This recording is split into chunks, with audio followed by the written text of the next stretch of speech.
Todo estudioso de las Escrituras ha podido comprobar que en la Biblia está disponible toda la información que necesitamos para cada momento, para cada etapa y circunstancia de nuestra vida. Incluso ahí se encuentran los estándares que Dios nos entregó para el manejo de las finanzas del cristiano. El dinero, sin lugar a duda, es un elemento necesario para todos. Usted no puede adquirir nada en un establecimiento comercial sin él. Necesita alimentos, necesita medicamentos, ropa, calzado, pagar la renta, necesita tener dinero. Quizás por ese motivo también el dinero se ha convertido lamentablemente en la idolatría moderna, en la idolatría del siglo XXI, la cual practican muchísimas personas en la actualidad. Este hábito pecaminoso es muy difícil de romper y muy prevaleciente en nuestra sociedad. El apóstol Pablo nos habló de ello en 1 de Timoteo capítulo 6, versículo 10, diciendo: porque raíz de todos los males es el amor al dinero, el cual, codiciando algunos, se extraviaron de la fe y fueron traspasados de muchos dolores. Entiéndase bien que este versículo no dice que el dinero es la raíz de todos los males. Dice el amor al dinero. Alguien puede tener mucho dinero y no amarlo. E incluso alguien puede no tener mucho y amarlo. Lo que trata de explicarnos este pasaje es la manera correcta en que debemos ver el dinero. Y es que el dinero en sí mismo es amoral, no es bueno ni es malo, pero dependiendo cómo es usado, se vuelve bueno o se vuelve malo, convirtiendo a la persona en justa o injusta, y esa es su elección. Dios nos da en las Escrituras bastante material que contiene los principios fundamentales para quitar todo afecto hacia el dinero y para que podamos tener una visión apropiada cada uno de nuestras finanzas. Es importante señalar que Dios no condena el ganar dinero, tampoco el ahorrarlo, ni el gastarlo en propósitos buenos. Lo que el Señor está diciendo es que cuando alguien percibe la vida involucrándose primordialmente en generar dinero o bienes para acumularlo, para almacenarlo, esta es una perspectiva equivocada en la que, sin darse cuenta, la persona convierte el dinero en su ídolo, dejando de lado o en segunda posición su fe, la familia, incluso su propia vida.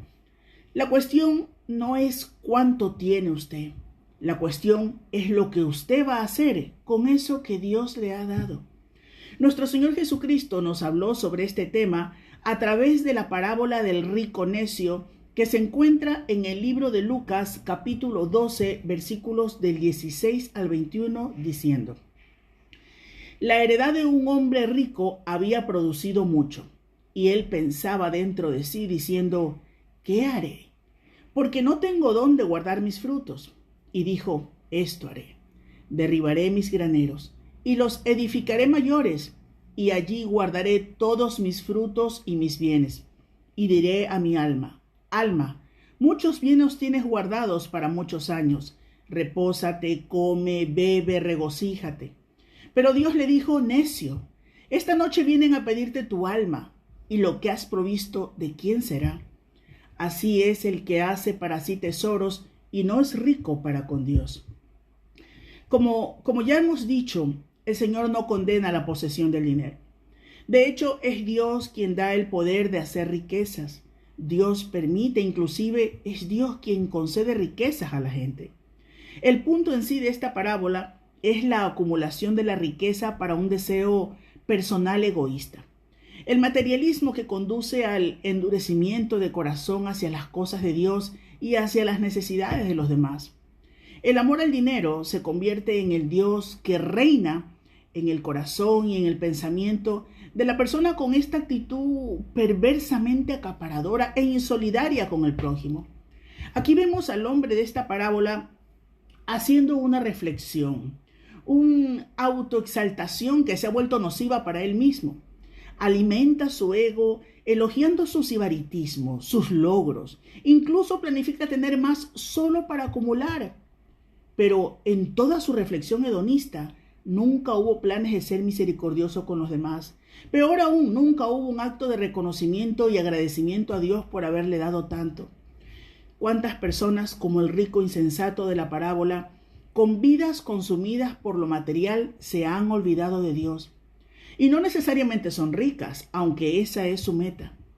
Individuos que vuelcan su vida a la idolatría de su cuenta bancaria, a la ambición desmedida de querer cada día tener más, autos, casas, todo elemento codiciable en forma descontrolada para que aumente su ego, amando el lujo extravagante que indigesta sus almas. Gente que entre más dinero tienen, menos dispuestos están a ser generosos con los pobres y con la causa de Dios. Y le digo algo, Dios no es pobre. Él no necesita su dinero, pero usted sí necesita darle gracias a Él. Necesita reconocer que lo que tiene Dios se lo ha dado y necesita dar por gracia lo que por gracia ha recibido. Quizás la observación más triste de todas es que muchos en la iglesia han adoptado la actitud indulgente del mundo hacia el dinero. Es como si la iglesia se hubiera olvidado del mandato de Jesús de invertir en la eternidad. Dios no le da riquezas para que las atesore, sino para que las use para su gloria. El verdadero regocijo de la riqueza no proviene de poseerla, sino de invertirla como Dios manda en las cosas que cuentan para la eternidad. Un cristiano piadoso no es codicioso, no es tacaño o financieramente ambicioso. Su enfoque no está en su cuenta bancaria. Un cristiano no ignora a aquellos que vemos luchando porque sus necesidades en el hogar sean cubiertas. La obsesión por el dinero incita al delito, destruye familias, arruina vidas. Y el precio más alto por el amor al dinero es la condenación eterna.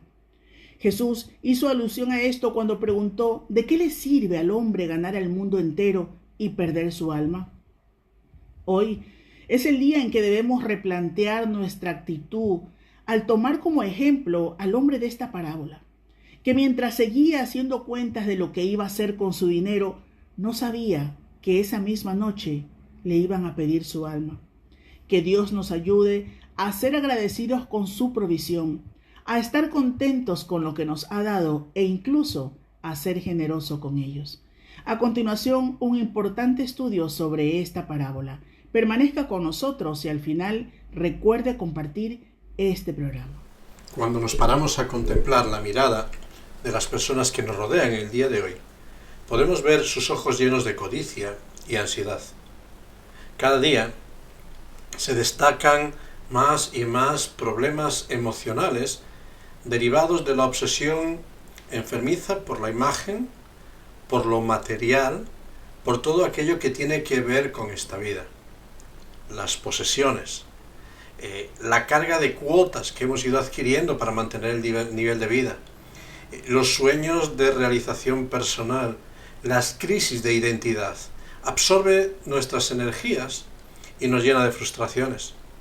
Esta mirada es alimentada por las ideologías del presente y el bombardeo publicitario al que estamos sometidos, que está sembrando en nuestros corazones sueño por lo que no somos ni necesitamos, y todo aquello que nos impide tener una percepción real de quiénes somos, de dónde estamos y sobre todo de hacia dónde vamos.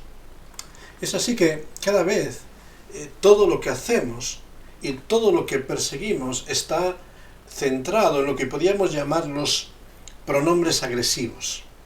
Sí, no sé si has oído hablar de los pronombres agresivos. Son todos aquellos que centramos en hablar de lo que yo quiero, de lo que yo necesito, de lo que yo tengo, de mis derechos, centrado en el yo mime conmigo mismo, lo que yo quiero. Y en un ejercicio de valorar en nuestra sociedad a las personas, lo hacemos en base de la impresión de lo que tienen, de cómo visten o de las influencias que pueden mover, a quién pueden llegar. El problema de la ambición no es un problema de esta generación presente, sino es algo que acompaña al ser humano desde el mismo momento de la caída. Es un pecado que nos domina. esa ambición enfermiza por no contentarnos con lo que somos y tenemos, sino anhelar lo que otros son. El pecado ha sembrado en el corazón humano esa sed por ser como Dios. Y anhelamos ser dioses y mitificamos a seres humanos a quienes le ponemos el apodo del Dios del fútbol, de la música, del arte o de la ciencia. Divinizamos al ser humano y anhelamos esa divinidad para otros. Anhelamos el tener lo que tiene el otro, ansiamos lo que no está en nuestra mano. Y así el descontento y el inconformismo con lo que somos nos domina. Anhelamos ser lo que otros aparentan ser, tanto en la estética como en la posición. Es por ello que ante estas necesidades del ser humano, el Señor Jesucristo hace un llamado muy insistente: guardaros de toda clase de avaricia. Guardaros de toda clase de codicia, de esa sed por tener más. Y es de este tema que el Señor está hablando en este capítulo 12 de Lucas. Porque la avaricia puede ser vista de muchas perspectivas, pero sobre todo es la avaricia de los ricos por tener más, pero también la avaricia de los necesitados. La avaricia de una sociedad que vive sin Dios y que quiere anhelar lo que Dios es, y la avaricia de aquellos que son discípulos de Cristo y que viven disconformes con su posición. Ideas todas que van a confrontarse en este pasaje, pero que realmente tienen sus matices de diferencia, porque en realidad ninguno estamos a salvo de esta mirada dominada por la codicia y la ansiedad.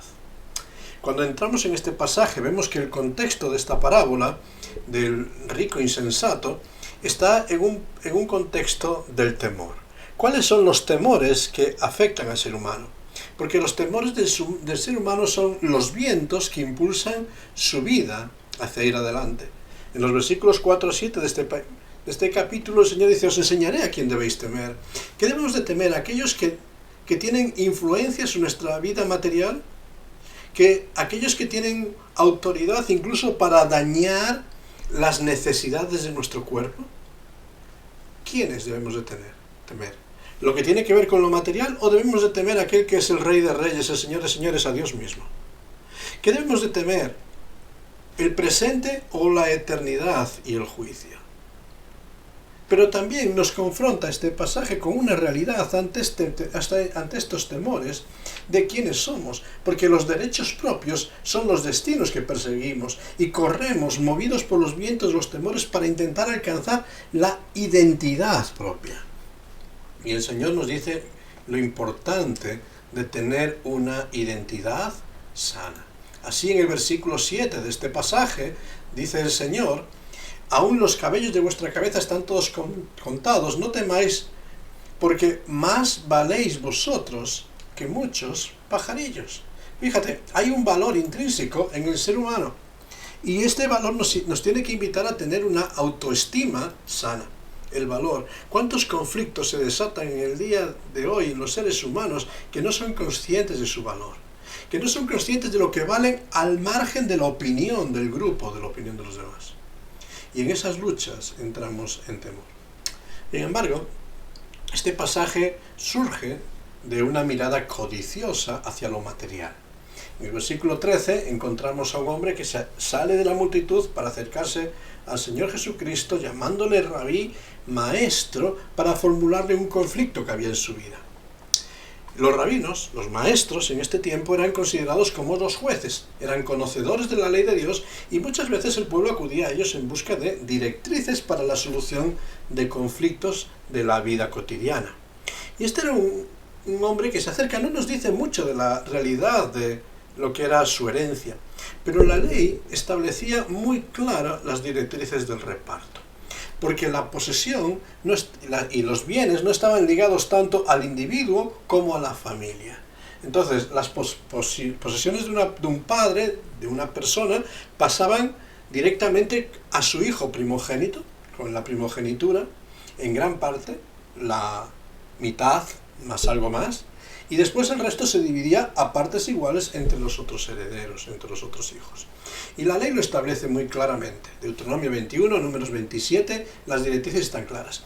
Cuando este hombre se acerca a Jesús, no estaba buscando justicia, sino estaba más bien buscando apoyo a sus razones. Dile a mi hermano que reparta su herencia conmigo. Quiero una parte más grande de la herencia. No estoy de acuerdo con este reparto. No sabemos si era el primogénito, si era el menor. Seguramente era el menor y quería una mayor parte de la herencia. Y esa es una de estas muchas personas que ocurren también en nuestros días, que cuando se acercan en busca de un consejo no están buscando un consejo, sino están buscando una opinión favorable. Y acuden a todo cuanto maestro hay, a todo cuanto rabino hay, a todo cuanto consejero hay, a todo cuanto personal cualificado hay con la finalidad de que le den la respuesta que quieren oír. Y mientras no tienen esa respuesta, recorren todos los caminos. Aquí estamos con un hombre seguramente en esta situación. Y el Señor lo vemos porque cuando responde con una parábola que confronta con el problema de la codicia. Nos confronta con el problema que estaba en el seno del corazón de este hombre, no era solucionar un problema de justicia, sino que codiciaba más de lo que legalmente le pertenecía. Este es uno de los grandes problemas del dinero. Hay un proverbio romano que dice que el dinero es como el agua del mar. Cuanto más se bebe, más sed se tiene. Cuanto más acaparas, mucho más deseas. Y aquí el Señor nos va a contar una historia. Es la historia de un rico insensato. Un rico movido por lo que llamábamos hace un momento los pronombres agresivos. Hablando en una conversación consigo mismo, ufanándose a su propia alma, diciendo: «Uy, cuánto he logrado, cuánto tengo acumulado, ¿qué haré ahora? Pues mira, voy a construir mayores graneros, voy a acumular más riquezas y voy a vivir tranquilamente. No necesito absolutamente nada más». Y en todo ese ambiente, el hombre que está hablando con todos estos proverbios, con todos estos pronombres agresivos hacia sí mismo, sin pensar en lo que le rodea en su entorno, está manifestando su ignorancia. Era ignorante de su naturaleza, de su fragilidad, de lo transitorio y efímero que es la vida. Y cuando esta voz le dice: «Hoy vienen a buscar tu alma», y todo esto de que has acumulado, ¿de quién será? Era ignorante de su entorno, de que al final todo aquello que estaba atesorando y acumulando de forma avara no iba a ser para él. Pero era ignorante de Dios, ante el cual tendría que rendir cuentas. Y por eso sonó un despertador para él de forma inquietante, que le dice: «Necio, vacío de sentido, sin argumentos, están tus graneros llenos, pero tu alma está vacía». Es una voz que le apremia ante la eternidad, le apremia con su fragilidad. Y hay una voz que le confronta con la pregunta: ¿quién va a disfrutar de todo tu afán? ¿Quién será el heredero de todo eso con que te has afanado? ¿Sabes? El problema de esta mirada codiciosa de la humanidad al presente es un problema doble. En primer lugar, porque nos centra nuestra mirada en nosotros mismos y nos impide ver más allá de nosotros mismos. Es la agresividad del ser humano que ve lo suyo propio, sus necesidades y sus intereses. Y cada día esto lo estamos viendo más agravado en nuestra sociedad, desde las cúpulas políticas y gubernamentales hasta lo más bajo del escalafón. Soy yo, mi necesidad, mi ambición, lo que yo quiero, sin pensar en las necesidades de las personas que me rodean, sin pensar en el servicio.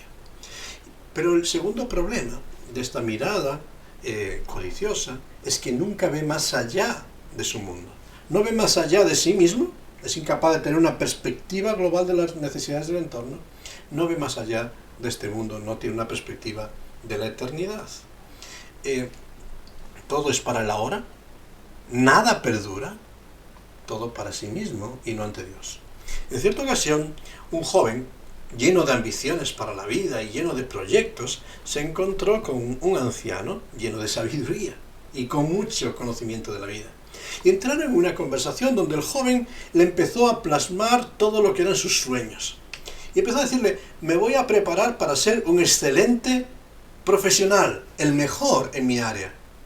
El anciano le contestó: «Qué bueno. ¿Y después? ¿Después qué?». «Claro, después pondré un negocio». Buen plan. Trabajarás para ti mismo. Serás tu propio jefe. Genial. ¿Y después qué? «Hombre, me irá bien el negocio. Haré una gran fortuna». «Excelente. Qué bueno, no todos pueden decir lo mismo». «Genial. ¿Y después qué? Hombre, supongo que me iré haciendo viejo, me retiraré y viviré cómodamente de las rentas. El anciano le miró sorprendido y dijo, buen plan. Pero, ¿y después qué? Claro, supongo que algún día me tendré que morir. El anciano hizo una pausa, le miró y dijo, ¿y después qué? Inquietante final, ¿verdad? Porque a veces planeamos todo para tener construido nuestro presente, nuestro futuro, pero ¿qué pasa con el y después de la muerte, con la eternidad? Porque el que no quiere acordarse de que hay otra vida mucho más trascendental está destinado a sufrir la más trágica de todas las desilusiones. Warren Wiersbe escribía en uno de sus comentarios que al final todos tenemos que reconocer que el corazón de todo problema es el problema del corazón. El verdadero problema de todo ser humano no es lo que tenemos o creemos que nos falta, sino los ideales, las verdaderas motivaciones que están asentadas en nuestro corazón. Por eso, cuando termina esta parábola y enseñanza, el Señor mira hacia sus discípulos y les dice, no os afanéis. No os afanéis por vuestra vida, por vuestras necesidades. No estéis ansiosos acerca de tener ese cuidado que os perturba y tenerlo todo bajo vuestro control. Realmente es la idea de tener la atención en diferentes frentes que nos tienen distraídos y al final en este afán, esta ocupación por las cosas de aquí y de ahora, perdemos de vista lo importante que es la eternidad. Hay un proverbio castellano que me resulta muy interesante. Este proverbio antiguo dice, una mortaja no tiene bolsillos. Es muy gráfico, ¿verdad? Esta mortaja, esta ropa fúnebre con la que visten el cuerpo de una persona que ya ha fallecido, no tiene bolsillos.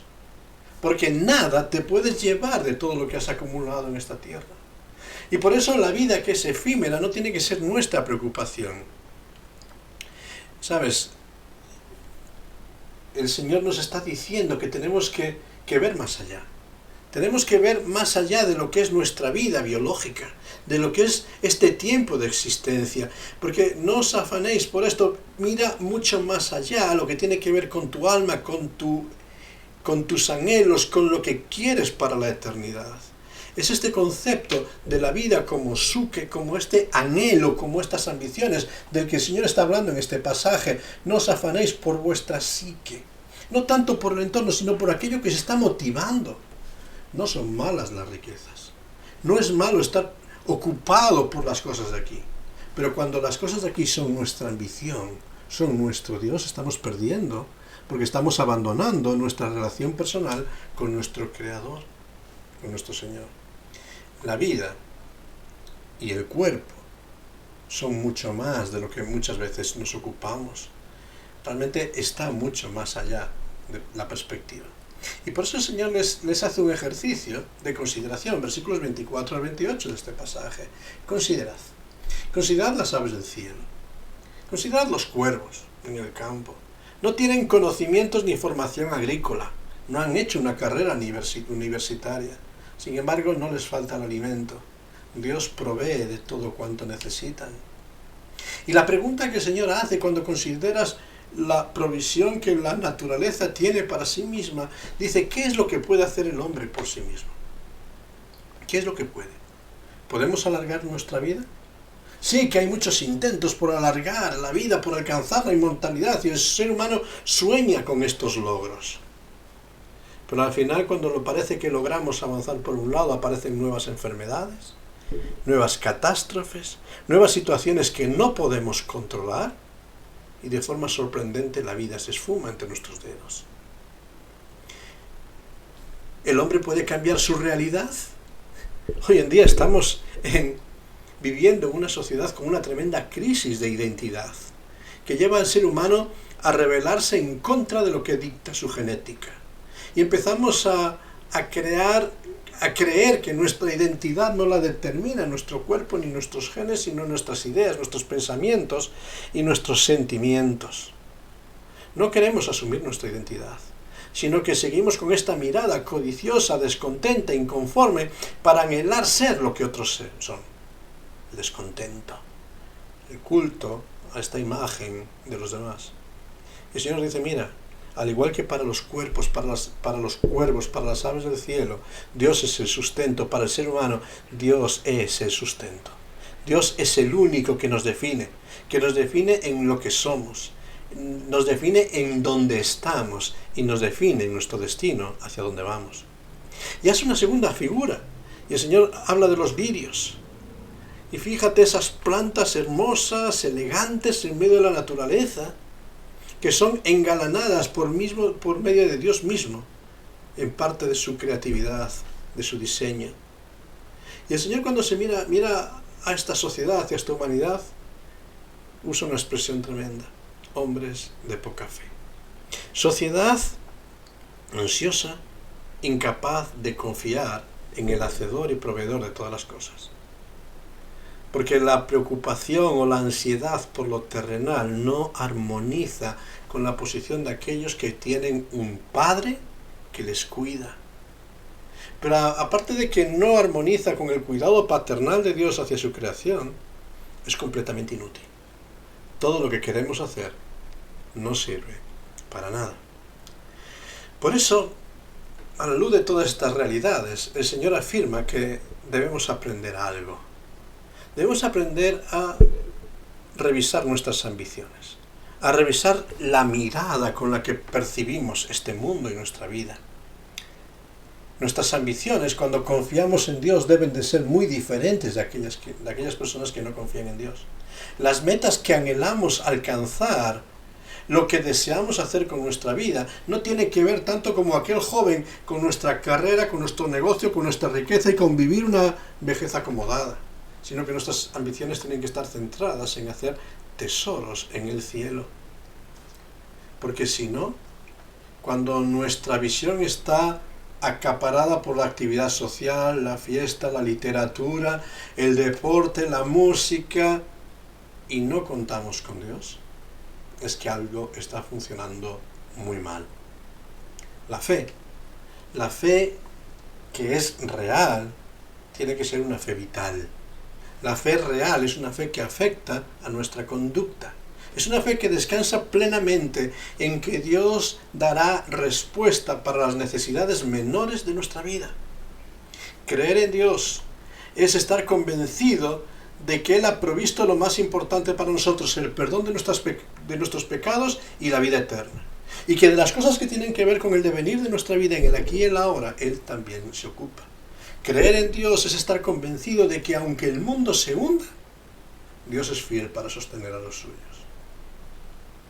Y esto tiene que llevarnos a una acción diferente. Y este texto nos lleva como un embudo a centrar nuestra mirada en una realidad que todos conocemos muy bien. El reino de Dios es un regalo que Dios nos otorga a cada uno. Pero la tarea del reino de Dios es algo que tenemos que perseguir también cada uno de nosotros. Y ahí este versículo 31, dentro de este pasaje que es tremendo, lo conocemos. Buscad primeramente el reino de Dios. ¿Cómo buscamos el reino de Dios en medio de un mundo donde se nos llena de distracciones, de ambiciones, de sueños? Pues buscamos el reino de Dios cuando nos ocupamos en lo que tiene que ver con cultivar nuestra relación con Dios. Cuando confiamos en la promesa de Dios, no cuando las cosas nos van bien, sino cuando todo se tuerce en medio del dolor. Cuando somos capaces de orar y clamar sin cesar, fomentando el hábito de pasar tiempo a solas con Dios. Cuando nos identificamos y damos testimonio continuo del Evangelio a tiempo y fuera de tiempo a los que nos rodean, porque es realmente lo que llena de sentido nuestra vida, lo que nos colma de esperanza. Cuando glorificamos y damos a Dios gracias en todo tiempo, agradecidos por la riqueza y por la pobreza, por la salud y por la enfermedad, sabiendo que todas las cosas a los que a Dios aman cooperan para bien. No las cosas que yo quiero, sino las que Dios quiere, cooperan para mi bien. Leyendo y meditando diariamente la palabra de Dios, escuchándola hablar por medio de su palabra. Pero sobre todo, buscamos el reino de Dios dando prioridad a lo espiritual sobre lo material, dando prioridad a aquello que no se percibe a simple vista, pero que marca la diferencia. Damos prioridad al reino de Dios cuando nos congregamos con los hermanos para estimularnos los unos a los otros y tomar ese calor. Damos prioridad al reino de Dios cuando dejamos esas cosas que nos agradan a un lado para ocuparnos de hacer lo que Dios espera de cada uno de nosotros.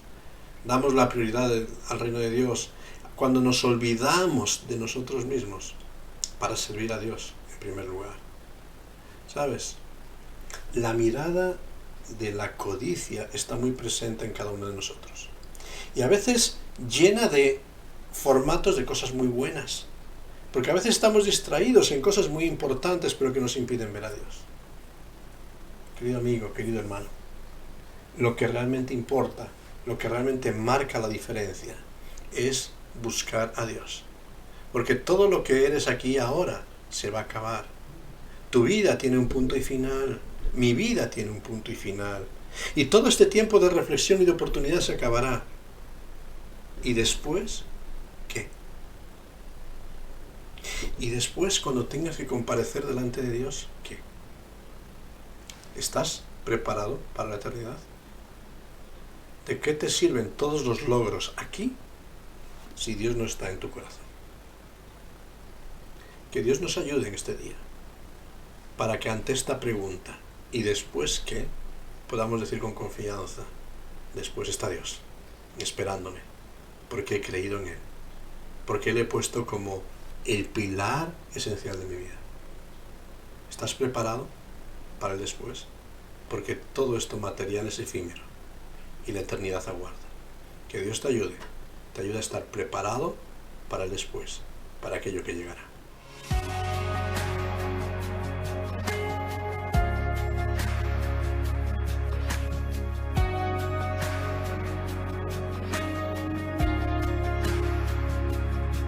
El consuelo para el corazón que llora,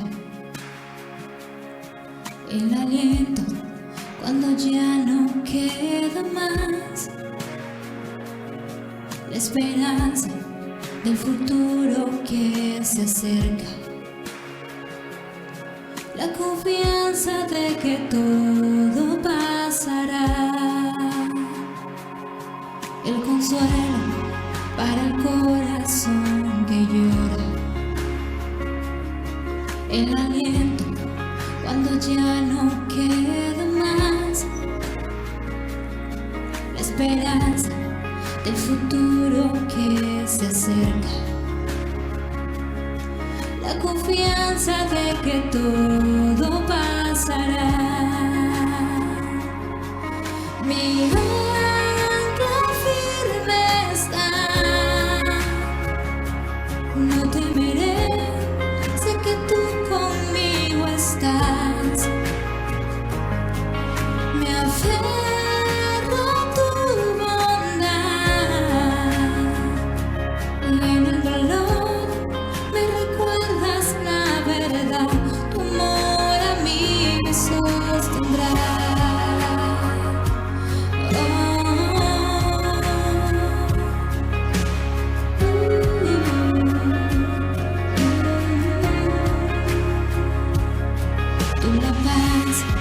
Que supera entendimiento, tú la fuerza que me vuelve a levantar, la promesa de que todo lo has vencido, la confianza de que todo pasará, la certeza de que pronto volverás. Mi ancla firme está, no temeré, sé que tú conmigo estás. Me aferro a tu bondad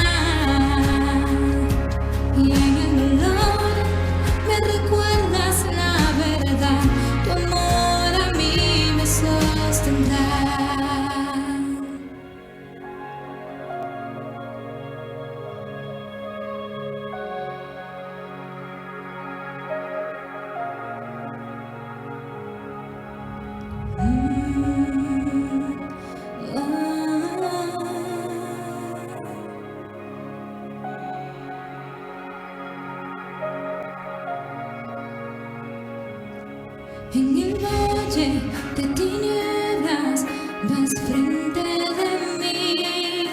Hoy camino en la tormenta mirándote a ti. En el valle de tinieblas vas frente de mí. Hoy camino en la tormenta mirándote a ti.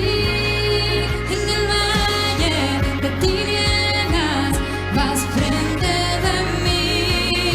Hoy camino en la tormenta mirándote a ti.